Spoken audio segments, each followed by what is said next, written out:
Kita beralih ke informasi lain, sejumlah partai koalisi pendukung Joko Widodo dan Yusuf Kala meminta agar pemberlakuan pasal dalam Undang-Undang MPR, DPR, DPRD, dan DPD atau MD3 yang sedang diuji di Mahkamah Konstitusi ditunda pemberlakuannya hingga putusan MK keluar. PDI Perjuangan mengkhawatirkan aturan terkait penentuan pimpinan DPR berpotensi menghambat proses persetujuan sejumlah program Jokowi JK di parlemen. Selain meminta agar pemberlakuan sejumlah pasal dalam Undang-Undang MD3 yang sedang diuji ditunda pemberlakuannya, usulan lain datang dari Sekjen Partai Nasdem, Patrice Rio Capella. Ia meminta DPR menunggu putusan Mahkamah Konstitusi keluar sebelum meneruskan pembahasan tatip yang sedang berlangsung saat ini di parlemen.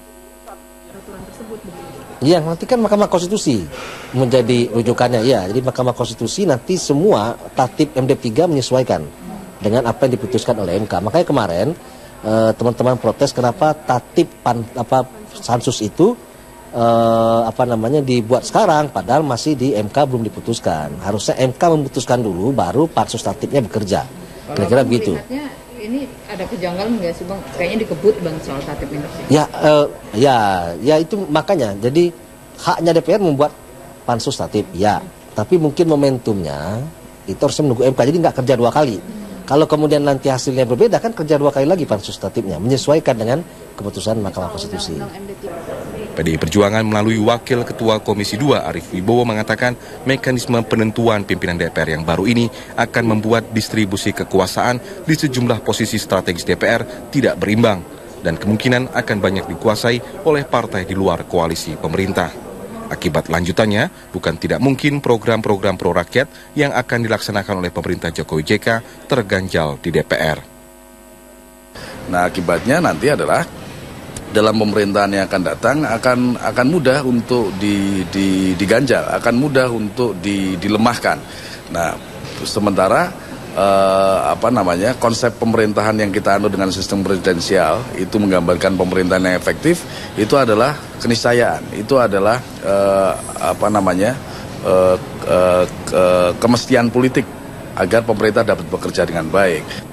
Sementara itu pengamat politik Niko Haryanto menilai penyusunan Undang-Undang MD3 sebenarnya tidak memiliki legitimasi politik karena pembahasannya berlangsung tertutup dan dilakukan di saat DPR seharusnya tidak mengeluarkan kebijakan strategis. Niko menilai penentuan posisi pimpinan merupakan hal strategis yang kedepannya akan mempengaruhi banyak hal terkait program pemerintahan mendatang. DPR itu dikuasai oleh kubu oposisi, memang bisa jadi pemerintah yang memang memiliki sementara ini dukungan di DPR lebih sedikit, itu tentu akan lebih mengalami kesulitan lagi karena misalnya dalam hal prioritas penganggaran, prioritas pengawasan pembangunan maupun juga prioritas legislasi bisa jadi kalah dibandingkan dengan misalnya keinginan ataupun juga agenda dari kubu oposisi. Sejumlah pihak saat ini sedang menggugat Undang-Undang MD3 karena sejumlah pasalnya dinilai tidak konstitusional serta tidak mendukung penegakan hukum khususnya dalam hal pemberantasan korupsi. Tim Liputan Metro TV. Kita simak kembali bagaimana tanggapan Ketua DPP PDI Perjuangan Puan Maharani dan Wakil Ketua KPK Bushro Mukodas terkait kehadiran Undang-Undang MD3 yang dianggap merugikan pemenang pemilu dan juga tidak sejalan dengan upaya penegakan hukum. Jadi kalau kemudian hari ini yang alhamdulillah kemudian PDI Perjuangan yang menjadi pemenang pemilu kemudian sepertinya ingin digergaji oleh teman-teman yang lain atas nama suara rakyat, ya tentu saja saya melihat bahwa ada ketidakfairan, ada ketidakikhlasan bahwa sebagai partai pemenang pemilu kami diharapkan kemudian tidak mempunyai pimpinan, bukan hanya di pimpinan DPR tapi di pimpinan komisi. Jadi ya biar rakyat yang melihat bahwa ada ketidakadilan dan ketidakikhlasan dari partai peserta pemilu yang lain atas kemenangan PDI Perjuangan pada pemilu legislatif tahun 2014. Dikaitkan dengan penyidikan oleh para penegak hukum dalam perkara-perkara pidana, maka dia tidak lagi izin presiden tapi izin Mahkamah Kehormatan DPR. Dan Mahkamah Kehormatan DPR diberi waktu paling lama 30 hari untuk menjawab permohonan dari aparat penegak hukum. Pertanyaannya, Untuk apa kalau itu benar?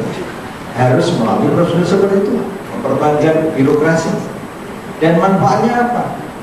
Dikaitkan dengan misalnya undang-undang kekuasaan kehakiman. Pemirsa, Undang-Undang MD3 tidak hanya digugat oleh PDI Perjuangan di MK, sejumlah lembaga swadaya masyarakat atau LSM juga ikut mempermasalahkannya. Selain mempersoalkan aturan penentuan ketua DPR, sebagian penggugat juga mempersoalkan aturan yang mengistimewakan anggota DPR saat menghadapi jerat hukum. Setidaknya ada 5 pihak yang menggugat Undang-Undang MD3 selain PDI Perjuangan yang menggugat soal mekanisme baru penentuan pimpinan DPR seperti termuat dalam pasal 84 di mana dalam salah satu pasalnya menyebutkan bahwa pimpinan DPR tidak lagi ditentukan oleh hasil pada pemilu legislatif. Penggugat lainnya mempersoalkan adanya mekanisme yang dinilai berlebihan dalam melindungi anggota DPR yang tersangkut kasus kejahatan, seperti harus adanya izin dari Mahkamah Kehormatan. Ini dikhawatirkan akan menghambat proses pemeriksaan anggota DPR yang tersangkut kasus korupsi. Sementara itu, Dewan Perwakilan Daerah yang melakukan uji materi terhadap Undang-Undang MD3 mempersoalkan perlakuan diskriminatif terhadap DPD. Mereka juga mengkritisi penghapusan sejumlah pasal seperti penghapusan larangan penerimaan gratifikasi dan penghapusan Badan Akuntabilitas Keuangan Negara. Keberadaan badan ini akan mengakibatkan hasil audit Badan Pemeriksa Keuangan sulit untuk ditindaklanjuti. Tim Liputan Metro TV. Pemirsa, partai politik anggota koalisi pendukung Joko Widodo dan Yusuf Kala masih mempersoalkan sejumlah pasal dalam Undang-Undang MPR, DPR, DPRD, dan DPD atau yang dikenal dengan Undang-Undang MD3 yang baru disahkan beberapa waktu yang lalu. Salah satu yang disorot adalah soal ketentuan baru dalam menentukan pimpinan DPR yang tidak lagi didasarkan pada hasil pemilu legislatif, tapi dari kompromi politik di tingkat elit. Dalam Undang-Undang MPR, DPR, DPRD, dan DPD atau MD3 yang baru, penentuan pimpinan DPR tidak lagi berdasar pada hasil pemilu legislatif, di mana pucuk pimpinan dipegang oleh partai pemenang pemilu legislatif lalu. Pasal 84 ayat 2 Undang-Undang MD3 mengatur bahwa pimpinan DPR dipilih dari dan oleh anggota DPR dalam satu paket yang bersifat tetap. Aturan ini memungkinkan koalisi partai dengan jumlah kursi besar menguasai pimpinan DPR. Dengan komposisi partai koalisi saat ini, besar kemungkinan pimpinan akan dikuasai oleh koalisi merah. Belakangan anggota DPR saat ini juga mulai membahas pembahasan tatip DPR mengenai mekanisme yang menyebutkan jika setiap fraksi hanya boleh mengajukan satu nama pimpinan DPR untuk sistem paket pimpinan DPR RI. Ketua DPP Partai Kebangkitan Bangsa Marwan Jafar mengkritisi aturan baru ini. Uji materi ke MK. Ya, kita tunggu aja uji materi di MK itu. Siapa yang menang nanti. Kalau memang uji materinya ditolak, berarti harus pemilihan voting, melalui voting. Dan kalau dalam konstelasi politik sekarang ini, berarti yang pihak pendukung Pak Jokowi dan Pak JK tentu tidak akan mendapatkan 10 jabatan itu. 10 jabatan itu ketua DPR dan wakil-wakilnya, ketua MPR dan wakil-wakilnya, sekaligus di seluruh alat kelengkapan dewan dan sampai pansus bisa jadi tidak dapat apa-apa. Nah, ini sama sekali menyalahi politik natural di DPR yang sifatnya kerjasama dan kompromistik antara satu dengan yang lain. Sementara politisi Partai Golkar Aziz Samsudin mengatakan perdebatan soal perubahan tatip baru tentang pengajuan paket pimpinan masih berlangsung dan masih membuka sejumlah kemungkinan. Siapa tahu ada yang menarik, ada yang bergabung atau segala macam itu. Tapi kan intinya paket yang kita bicarakan di sini. Bahwa kita mengembalikan proses yang 2004, proses 99, proses kemudian 97, kemudian proses 92, 87 dan seterusnya. Bahwa setiap anggota itu mempunyai hak memilih dan dipilih yang sama. Undang-Undang MD3 sendiri saat ini masih diuji di Mahkamah Konstitusi. PDI Perjuangan yang menggugat undang-undang tersebut menilai sejumlah pasal tidak konstitusional termasuk pasal 84 yang mengatur soal penentuan pimpinan DPR. Tim Liputan Metro TV. Pemirsa, pertarungan dua poros koalisi diperkirakan akan terus berjalan sengit di parlemen sebelumnya DPR mengesahkan Undang-Undang MD3 yang mengatur MPR, DPR, DPD dan juga DPRD. Pansus Tata Tertib bergerak cepat untuk merampungkan tata tertib DPR RI sebagai turunan dari Undang-Undang MD3 yang baru disahkan. Sementara Undang-Undang MD3 sendiri tengah dibuat di MK karena dinilai merugikan banyak pihak. Langsung pemirsa, saya perkenalkan untuk membahas tema kita pada malam hari ini. Di sebelah saya ada perwakilan dari PD Perjuangan, Pak Trimedia Panjaitan. Selamat malam, Bang Tri. Selamat malam. Dan juga sebagai yang di tengah ada Pak Marwar Arsihan, mantan Hakim MK. Selamat malam, Pak Marwar. Benar-benar jadi hakim. Benar-benar jadi hakim nih. Dan dari Golkar ada Mas Nudiman Munir. Selamat malam, Pak. Selamat malam. Assalamualaikum warahmatullahi wabarakatuh. Waalaikumsalam warahmatullahi wabarakatuh. Oke, baik. Saya akan langsung ke Pak Tri dulu. Pak Tri, bagaimana progresnya di MK saat ini? Terutama ini kan yang kontroversi adalah soal posisi pimpinan DPR yang tidak otomatis diberikan kepada pemenang pemilu legislatif seperti itu. Ya, pertama tanggal 28 yang lalu sudah sidang pertama, dan kita juga mengapresiasi Mahkamah Konstitusi karena tahu kepentingan ini juga sangat mendesak, sudah dilakukan. Dan kedua, ada arahan-arahan dari dan nasihat seperti biasalah ya Pak Marwara. Sidang pertama itu nasihat-nasihat dari Hakim Mahkamah, kita juga langsung perbaiki hari Jumatnya. Dan kami kemarin mendapat kabar hari Rabu minggu depan akan ada sidang lagi. Dan kita memang concernnya, kita selalu mengingatkan kepada Hakim Mahkamah bahwa ini persoalan bangsa. Sebenarnya sekarang ini bukan hanya sekedar persoalan soal ketua DPR. Tapi kalau misalnya kawan-kawan di Koalisi Merah Putih, kawan-kawannya Pak Nudiman Munir ini kemudian menguasai dari mulai pimpinan DPR, komisi, pimpinan komisi dan alat kelengkapan, kita mengkhawatirkan bahwa pemerintahan Pak Jokowi, Pak JK juga tidak bisa mulus seperti yang kita harapkan. Jadi Anda melihat ini adalah salah satu mungkin sandera pertama atau sandera awal dari jalannya pemerintahan Jokowi JK. Iya, karena kan pertama pasal 84 ini muncul pada saat KPU pusat sudah mengumumkan urutan pemenang pemilu tanggal 10 Mei. Kemudian tanggal 16 Juni pasal ini masuk. Dan pemerintah sendiri kaget begitu ada pasal ini. Kemudian adalah pertemuan antara pemerintah dengan kawan-kawan yang dari Koalisi Merah Putih ini. Kemudian pemerintah dalam tanda petik maklum. Satu itu. Kedua, pada saat pengesahan tingkat 1, itu Pak Pramono Anung sebagai pimpinan DPR, karena harus mendapat persetujuan di Bamus, itu harus menunggu sampai jam 12 malam.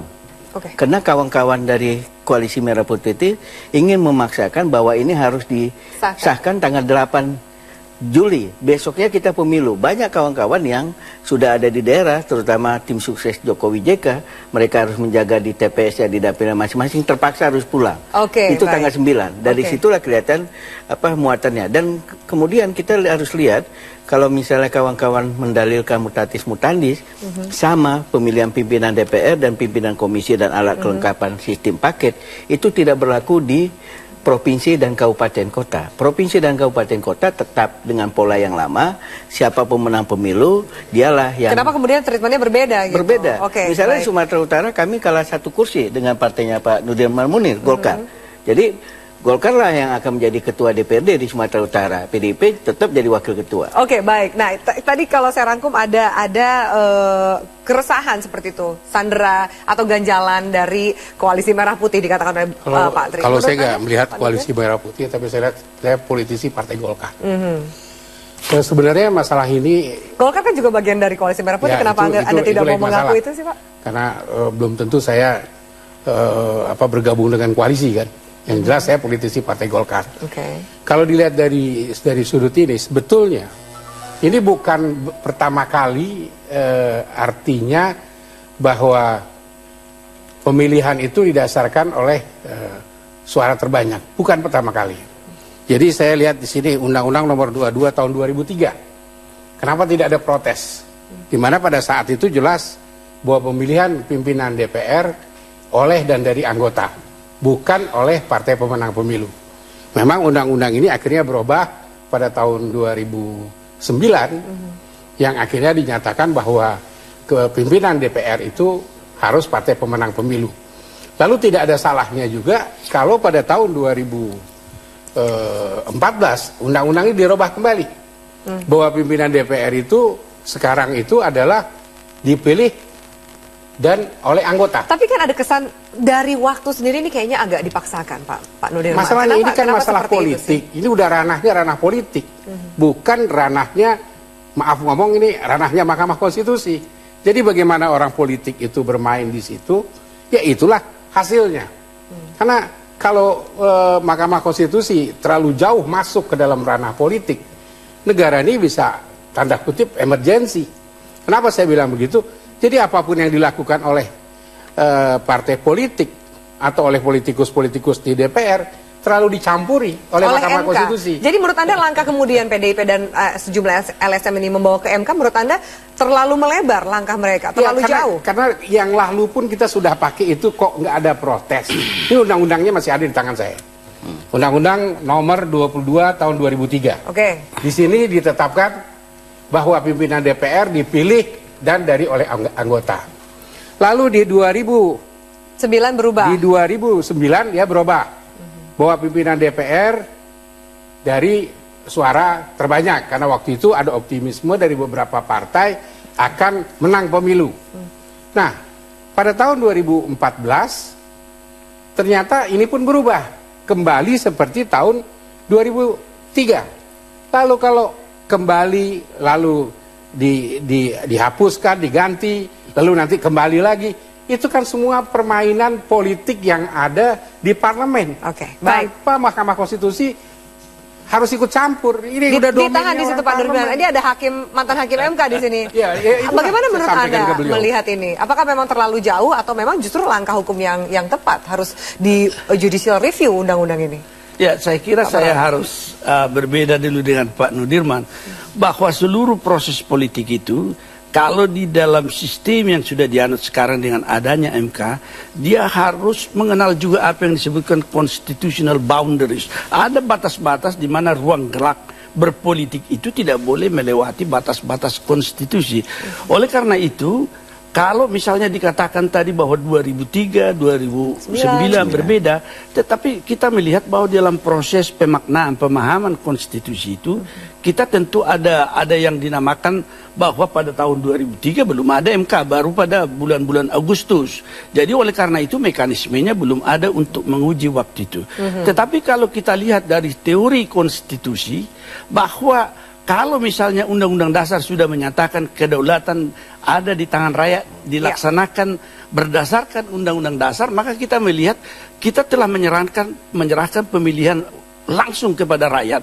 Oleh karena itu ketika rakyat memilih wakilnya, dia punya hubungan itu tidak terputus. Oleh karena itu ketika rakyat memilih dan memberikan suara kepada PDIP sebagai pemenang, dia harus paralel juga dalam tingkat kepemimpinan yang diharapkan rakyat, bahwa PDIP lah yang akan diharapkan untuk memilih itu. Tidak boleh misalnya wakil yang kita berikan mandat itu menelikung dia di dalam hal itu, mencoba lagi mengambil posisi bahwa yang sah itu adalah suara terbanyak. Karena kalau dikatakan oleh Pak Nudirman, tahun 2000 ya mungkin 2009 Mahkamah Konstitusi 2009 Mahkamah Konstitusi telah menyatakan bahwa sistem yang di dalam undang-undang yang lama itu, itulah yang benar, itu yang sesuai dengan konstitusi. Oke, itu yang sesuai dengan konstitusi. Ya, betul. Baik. Ditahan dulu situ, Pak Marwar. Saya masih akan tanya lagi. Dan kita harus jeda sejenak. Memang sebenarnya ada dua partai yang sengit memperebutkan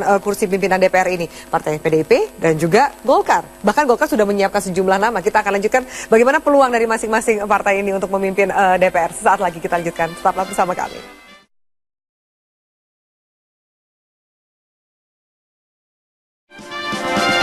Baik, pemirsa, di ujung tadi di segmen sebelum kita jeda, Pak Marwar menjelaskan bahwa justru MK menegaskan bahwa cara yang sebelumnya mengangkat keterpilihan pimpinan DPR lewat siapa menjadi partai pemenang itu adalah yang paling dirasa paling cocok. Pak Nurmidan, saya lihat Anda berkeberatan dengan statement. Berkeberatan. Kenapa? Pada saat Undang-Undang Nomor 22 tahun 2003, 2003 ini disampaikan. Ini juga sudah ada protes ke Mahkamah Konstitusi. Kenapa bukan ditetapkan sebagai partai pemenang pemilu? Kebetulan partai pemenang pemilunya Golkar, kebetulan. Sehingga akibatnya undang-undang ini judicial review ke Mahkamah Konstitusi diabaikan dan menghilang begitu saja. Jadi bukan belum pernah. Jadi seperti saya bantah apa yang dikatakan Pak Marwar, bahwa Mahkamah Konstitusi memang belum terbentuk, tapi Agustus tahun-tahun berikutnya setelah dibentuk ini sempat masuk ke dalam Mahkamah Konstitusi. Baik, cuman kalah karena pertimbangannya bahwa itu adalah kepentingan politik yang ada di parlemen. DPR. Nah, jadi tidak. Sekarang kita masuk lagi ke dalam persoalan ini dan ini anonim sama persis. Nah, kalau keputusan MK ternyata ini ada perbedaan, menurut saya MK boleh masuk ke dalam domain diskriminatif. Kenapa yang ini boleh, kenapa yang ini enggak? Sama seperti putusan dari Kementerian Hukum dan HAM, kenapa Harta Timur Daya boleh, kenapa Adang Unun, istrinya Pak Adang Doro Jatun nggak boleh. Baik. Jadi ada diskriminasi. Baik, saya langsung di tanya. negara ini. Saya akan langsung tanya, Pak, Anda bisa menjelaskan apa pertimbangan kemudian bisakah nanti ada peluang hasilnya akan berbeda atau sama? Saya kira apa yang dijelaskan Pak Nudirman tadi sebenarnya tidak juga dilihat secara tegas, tetapi kalau kita melihat bahwa permohonan itu ditolak, lepas dari misalnya tidak diberikan pertimbangan apa yang menjadi landasan, kita melihat pada tahun 2009, barangkali bagus juga saya bacakan sedikit apa pertimbangan MK itu. Dikatakan di situ bahwa penentuan komposisi kepemimpinan DPRD secara proporsional berdasarkan urutan perolehan kursi masing-masing adalah merupakan hal yang paling cocok dengan Undang-Undang Dasar 45. Nah, ini salah satu yang menyebabkan tadi saya katakan teori konstitusi. Itu 2011, Pak. Oh, 2011. Itu DPRD, Pak, ya, bukan DPR, Pak. Iya, DPRD. Enggak, analoginya sama. Ya, tolong di garis bawah ada perbedaan DPRD dan DPR. Analoginya sama dong, Pak Nudirman. Yang memohon barangkali. Yang pemohonnya DPRD Kupang. Yang dibahas oleh. Tapi jangan lupa disampaikan gitu kan. Tapi yang dibahas oleh MK adalah terhadap konstitusi. Apa yang disebutkan sistem yang proporsional itu. Barangkali bisa juga saya tambahkan sedikit tadi, satu dari teori konstitusi, hak suara yang langsung itu sesudah menjadi anutan dari Undang-Undang Dasar 45 itu ke atas tidak putus hubungan yang memberi kuasa mandat ya rakyat kepada wakil. Jadi tidak bisa berbeda apa yang diberikan mandat oleh rakyat kepada wakilnya.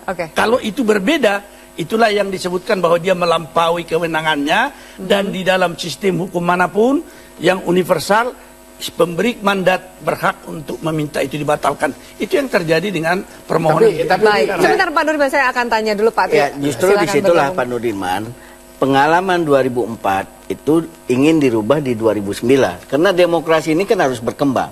Kita harus ingat di dalam Undang-Undang Dasar disebutkan peserta pemilu itu adalah partai politik. Kedaulatan itu ada pada partai politik. Bahwa anggota dewan punya hak konstitusional, iya. Tapi hak yang melekat pada partai politik itu jelas dijamin di dalam Undang-Undang Dasar. Sebenarnya itulah semangat kenapa di dalam Undang-Undang 2007-2009 itu dirubah jadi partai politik. Dan kami pada saat itu dibahas setelah pemilu selesai.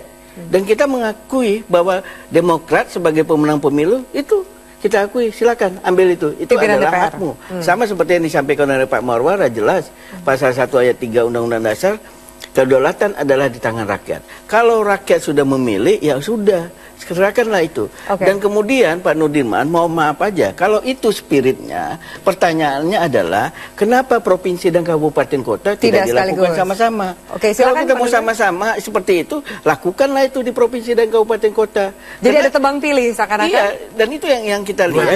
Dualisme. Kedua, inilah politik. Kenapa? Saya balik bertanya. Nah, sebentar Pak Nudirman. Kedua, kalau kita lihat ini sama seperti yang saya sampaikan tadi, itu tanggal 8.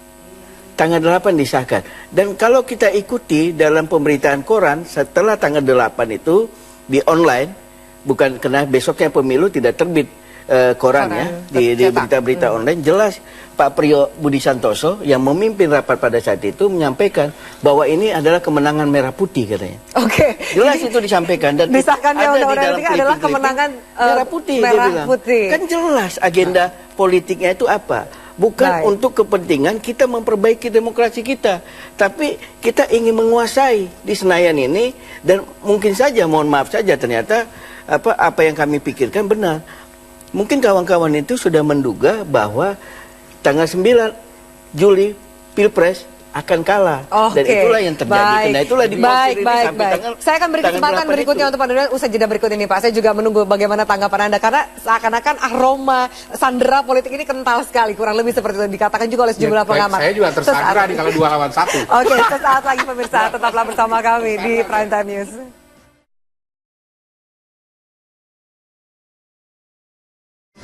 Baik, masih ada waktu. Silakan Pak Nurdin, Anda menanggapi. Saya lihat Anda juga masih terus ingin berargumen. Silakan. Ya. Jadi begini, udah mulai. Ya, silakan. Ya. Kalau kita melihat dari sudut pemenang pemilu, kenapa nggak di komisi-komisi juga pemenang pemilu? Kalau saya mau kembali apa yang dikatakan Pak Maruhar tadi atau teman saya Pak Trimedia, kenapa juga di daerah-daerah dari mulai ketuanya sampai dengan komisi-komisi di bawahnya nggak pemenang pemilu? Kita kan enggak, kita demokrasi. Ketuanya kita angkat berdasarkan suara terbanyak. Memang paket. Kalau paket bisa paket A, paket B, paket C. Tapi suara terbanyak, sistem demokrasinya mau pilih yang mana? Mau pilih paket A atau paket B? Nah, begitu juga di daerah, sama berlaku. Nah, begitu juga untuk komisi. Komisi dipilih dengan suara terbanyak. Siapa yang akan dipilih? Si A, si B, atau si C? Dari partai A, dari partai B, dari partai C. Pak Nurdin, Pak Nurdin. Bentar kan gantian. Oh, iya. Kan? Boleh, jadi jangan dicampur adukan adanya kepentingan politik di sini untuk mengimbangi pemerintah yang sekarang berkuasa. Lalu akhirnya kita paksa parlemen ini akhirnya untuk ikut gardunya pemerintah. Kalau itu kan pemaksa jadinya. Padahal kalau ini dibiarkan, ini satu sistem demokrasi. Memang Anda merasa dipaksa Koalisi Merah Putih atau kalau Golkar? ini dipaksakan, kalau ini putusan Mahkamah Konstitusi akhirnya memutuskan bertentangan dengan Undang-Undang Nomor 22 Tahun 2003 yang dibuat dulu, lalu dikembalikan sekarang seperti ini berarti kan ada diskriminasi. Bahwa Mahkamah Konstitusi telah melakukan diskriminasi. Kenapa pada saat Undang-Undang Nomor 22 Tahun 2003 tidak dibatalkan oleh Mahkamah Konstitusi? Kenapa dibatalkan pada saat 2014? Berarti ada diskriminasi dong. Nah, kalau ini didiskriminasikan, maka ini ada pemaksaan demokrasi, di mana parlemen harus dipaksa ikut gerbongnya pemerintah. Nah, ini tidak sehat bagi kehidupan kita seperti itu. Pertama, Pak Nurdin ini mencampurkan antara pemilihan pimpinan DPR RI dengan pimpinan provinsi, kabupaten, kota. Kita ini bicara sekarang DPR RI. Bahwa DPR RI itu jelas sistem paket. Komisi juga sistem paket, Pak Nurdin. Karena itulah kami mengajukan uji materi terhadap pasal 84, 97, 104, 109, 115, 121, dan 153. Yang kesemuanya itu urusannya pimpinan DPR, kemudian pimpinan komisi, alat kelengkapan, banggar, segala macam. Itu pasal-pasal yang kami mintakan uji materi. Karena semuanya itu mereka sistemnya paket. Nah, kalau sudah paket merah putih yang akan mengusulkan, misalnya pimpinan komisi 3, paket merah putih, ya udah pasti menang. Karena kalkulasi juga dengan jumlahnya suara, kalau seandainya, ini kan seandainya, sampai dengan 1 Oktober tidak ada yang nambah di koalisinya Pak Jokowi JK. Terkecuali ada yang nambah, tidak ada masalah ini. Tapi kalau seandainya tidak ada yang nambah, ada pemilihan seperti itu, sapu bersih. Dan memang tekadnya sudah jelas. Dan perlu kita sampaikan juga, itu kan sudah terbukti. Pertama, bagaimana tatip ini dikebut. Undang-Undang 17 2004 ini turunannya kan tata tertib DPR dikebut. Kemudian kita bisa lihat juga situasi seperti ini, ya ini politik Pak Nurdin memang. Di dalam pembahasan undang-undang pemerintahan daerah juga minta dipilih oleh DPRD. Saya garis bawahi provinsi dan kabupaten kota. Politik. Iya, provinsi dan kabupaten kota. Jelas dong, pada saat posisi sekarang, asumsinya kan kawan-kawan di Koalisi Merah Putih ini kompak. Pastilah karena tahun depan ada sekitar 50 kabupaten kota yang akan pilkada. Kalau seandainya pilkada itu ini masih kompak, pasti nggak terelakkan. Dan itu sekali lagi, ya walaupun juga belum tentu. Dan itu politik transaksional. Itu yang terjadi pada tahun 99-2004. Pak Tri, Pak Maruhar dan juga Pak Nurdin, saya akan ajak Anda juga melihat statement dari peneliti LIPI Ikrar Nusa Bakti berikut ini.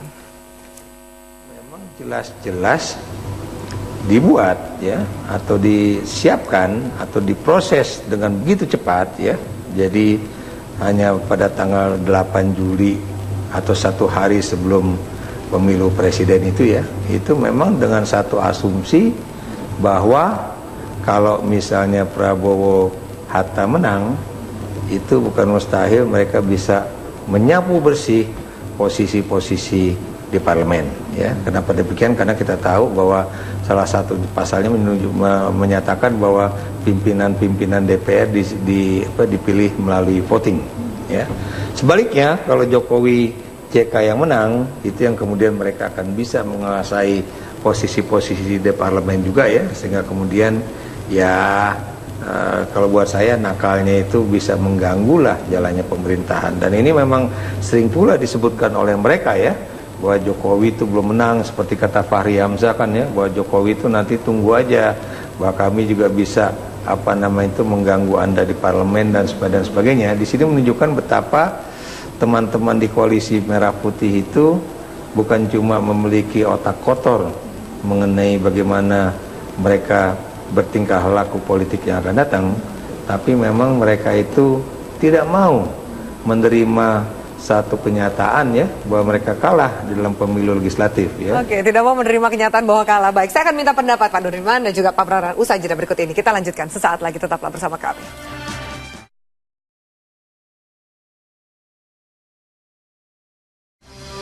Baik, begitu mengutip tadi pernyataan dari Ikrar Nusa Bakti yang mengatakan bahwa ini sudah seakan-akan terencana, seperti itu koalisi Merah Putih seakan-akan menjadi koalisi yang tidak bisa menerima kekalahan. Statement tanggapan Anda seperti apa, Pak? Kalau saya ada yang sependapat, tapi ada yang nggak sependapat. Yang tidak sependapat? Tidak sependapat itu kalau dibilang tidak bisa menerima kekalahan, karena ini memang sudah kalah, ya. Cuman balance of power. Nah ini Pak Ikrar Nusa Bakti juga pernah menyampaikan, kalau di parlemen dikuasai oleh katakanlah koalisi Merah Putih, lalu pemerintah oleh partai pemenang pemilu presiden, maka ini terjadi balance of power yang cantik dan menarik gitu kan.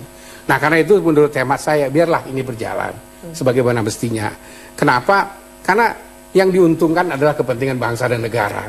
Jangan sampai kita ada pepatah orang Minang ya, kita menang, orang nggak kalah, kita mendapat, orang nggak kehilangan.